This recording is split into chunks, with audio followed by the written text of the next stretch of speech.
Water is the most significant cause of damage to the roadway pavement and its underlying support section. Properly constructed road surfaces are relatively impervious. The hard surface protects the base support material from water and prevents surface softening and erosion. A properly constructed surface has a crown with transverse slopes on each side to drain water to the edge of the pavement and the shoulder.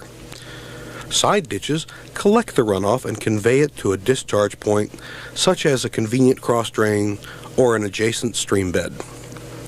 In urban areas, water is contained by curbs and gutters at the road edges to convey the discharge to a drop inlet or a catch basin. If these basic drainage features are not provided, the result can be pavement breakup, potholes, cracking, shoulder disintegration, base saturation, and eventually total pavement failure. For these reasons, the quality of your maintenance and rehabilitation program is key in helping to keep water away from your roads. This film will discuss drainage considerations including surface and subsurface drainage, drainage systems, and inspection of these systems. Pavement deterioration that starts with poor drainage cannot be effectively corrected by either construction techniques or maintenance procedures. The drainage problem must be solved first. Maintenance of road surfaces to keep moisture from entering the base through cracks in the pavement is vitally important to the stability of the roadbed. Surface maintenance can be divided into two broad categories. Routine repairs, such as pothole patching, crack and joint sealing, and leveling, and preventive maintenance, such as surface treatment or seal coating. The timing of both types of maintenance is extremely important to extending pavement life. There's truth to the saying, if you don't know what caused the pothole you fixed today, you will fix it again tomorrow. Routine repairs, such as full or partial depth patching, skin patching, crack sealing, and leveling, must be made promptly to reduce the need for more extensive repairs later. In addition to performing maintenance at the right time, the proper type of maintenance must also be performed. Most seals add little, if any, structural strength to the pavement. As the name implies, sealing pavement seals the surface to protect the pavement from deterioration and penetration of water. Thus, seals must be applied before the pavement loses its structural strength. Seals are designed to provide one or more of the following benefits: to seal the pavement, preventing the intrusion of air and moisture, to fill small cracks and voids, to rejuvenate an oxidized binder, and to provide a new wearing surface. Preventive maintenance also includes maintaining the cross slope. Aggregate surfaced roads are graded higher in the middle than at the sides to form a crown that lets water flow into the ditch. Good drainage requires a crown of 4 to 6% measured from the center of the roadway to the outside edge. Roads with poor crowns trap water, causing the crust to become saturated and break up, eventually producing potholes, washboards, and a poor riding surface. A groove at the outer edge of the road surface should be avoided, or a secondary ditch will be formed, preventing proper drainage. Full width grading should be done instead. Money spent on the maintenance of drainage systems directly affects the long-term cost of all roadway maintenance by slowing deterioration and reducing the scope of future repairs. Water, if not removed quickly, will either lower the supporting ability of the subgrade material that supports the pavement or will simply wash it away. When water is prevented from saturating the subgrade either through correction by underdrains or prevention by a properly functioning drainage system, the investment made in the street is protected against premature loss. Drainage inspections should be made quarterly and during and after each major storm to evaluate the need for cleanup and repair. The best time to look at drainage facilities is during a storm. The inspector should be alerted to any pavement cracks or settlements that appear after a severe storm, even if these defects are small, as they may be evidence of a larger problem. Ditches must be kept free of silt, debris, or any other material that restricts the flow of water. The flow lines of unlined roadside ditches are maintained by motorized equipment supplemented with handwork.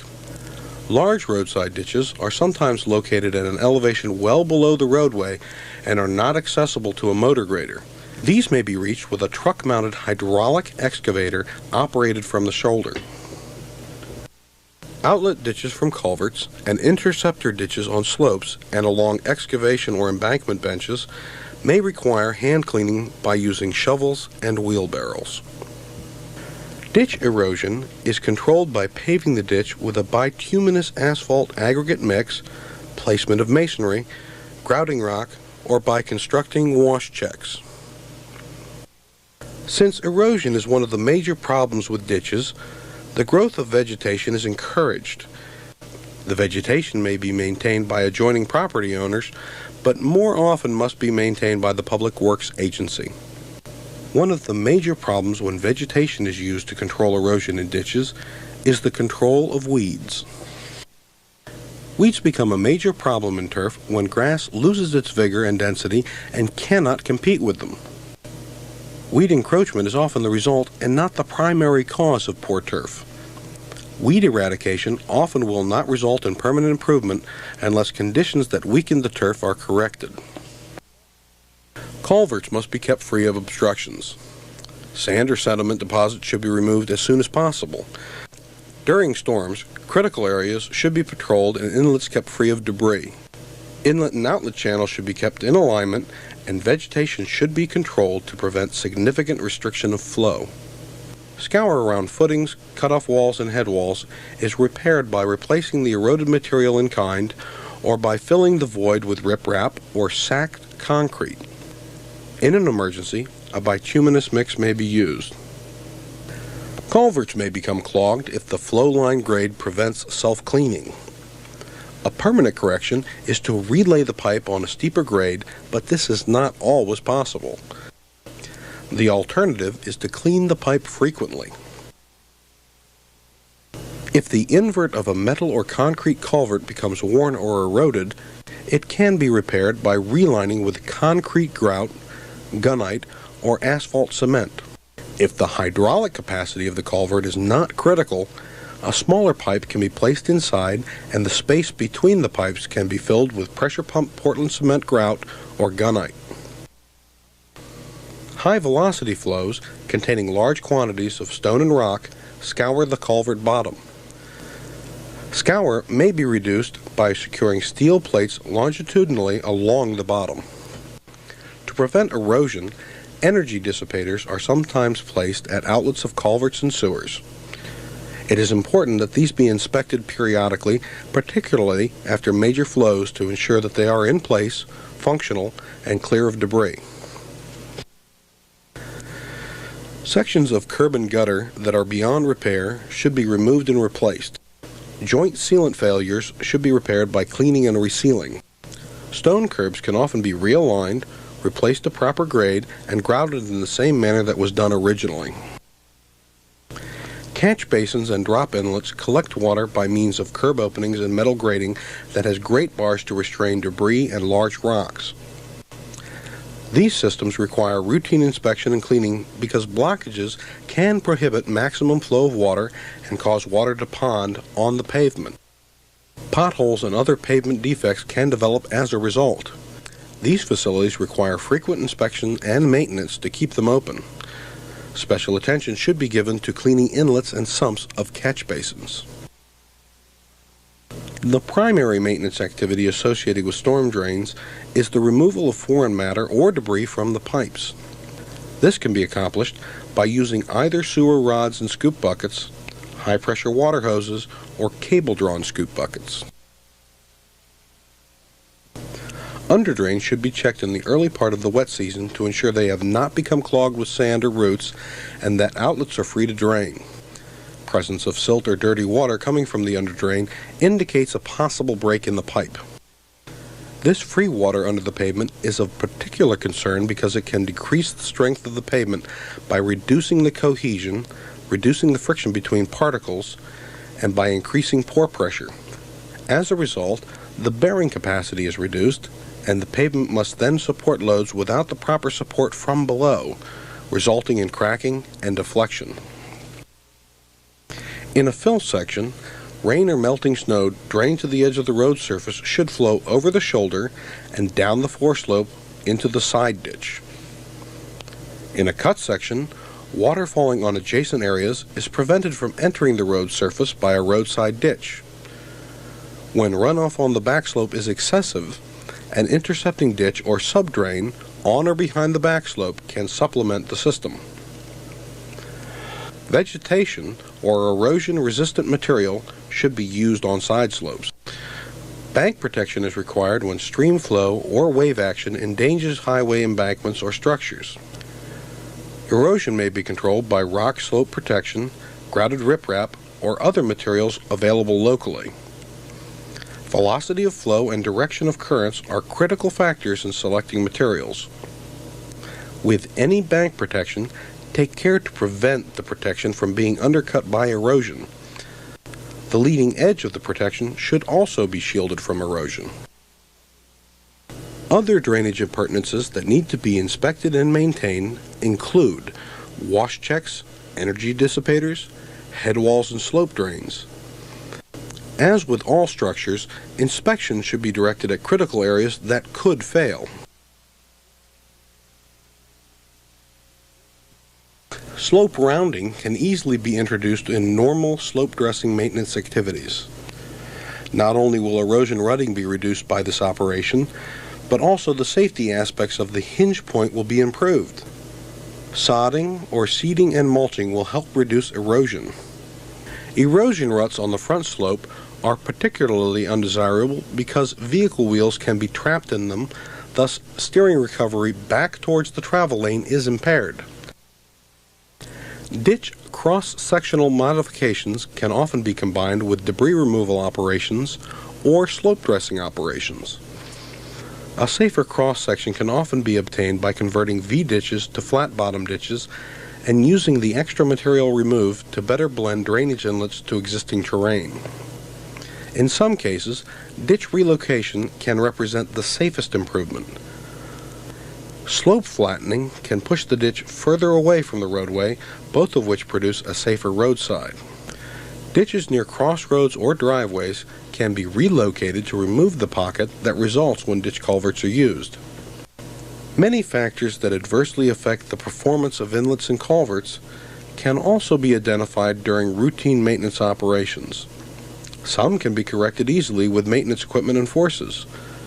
Those that would require design changes or substantial reconstruction can be identified and programmed for future safety improvement projects. There are factors that can be identified and corrected during maintenance activities. Is debris accumulation impeding water flow substantially? Does the particular drainage structure require excessive debris maintenance? Is there evidence of substantial soil erosion around the opening? If there is, would the installation of a concrete apron, riprap, or relocation or reorientation of the opening correct the problem? Is the opening flush with the surrounding terrain features, or does it constitute a pocket that could trap a vehicle? If the opening is inclined, could it cause vehicle ramping? In the performance of some of these routine maintenance activities, several environmental issues arise, including pollution and permitting. Several types of pollution can occur in adjoining waterways, including sedimentation, turbidity, and toxicity.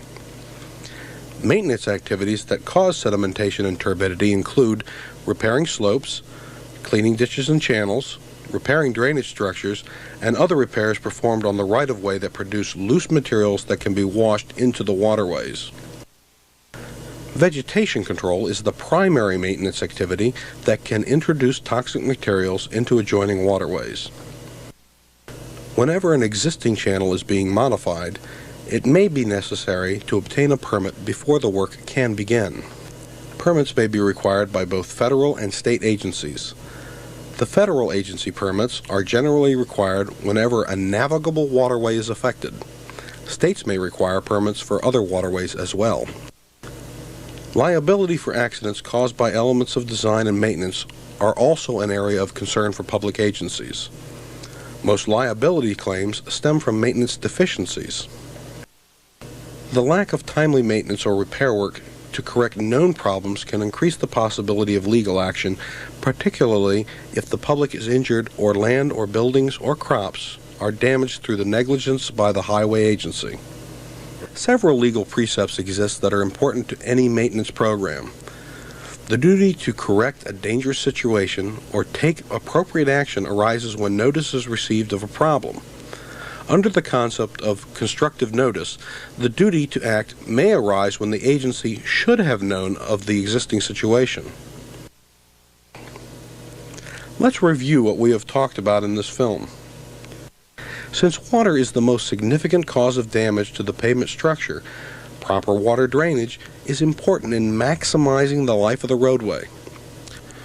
Roadway design has been developed to keep water away from the pavement structure. This is usually done by providing a watertight surface, slopes to channel the water away from the pavement structure, ditches to collect the water, channels to carry the water from the ditches to a point of discharge, and underdrains to keep subsurface water from infiltrating into the pavement structure. To keep the design functioning, perform both routine and preventive maintenance on the pavement surface and its drainage system, ditches and channels, drainage structures and slopes. Any work that is performed must be done in accordance with established procedures to reduce the effect such work may have on the environment in terms of sedimentation, turbidity, and toxicity. Some types of maintenance work can require personnel certified in correct procedures. Although the preservation of the road is the primary reason for performing maintenance, consider the potential for legal problems that could result from lack of maintenance of facilities or improper installation or design. It is often maintenance personnel who are the first to spot inadequate design.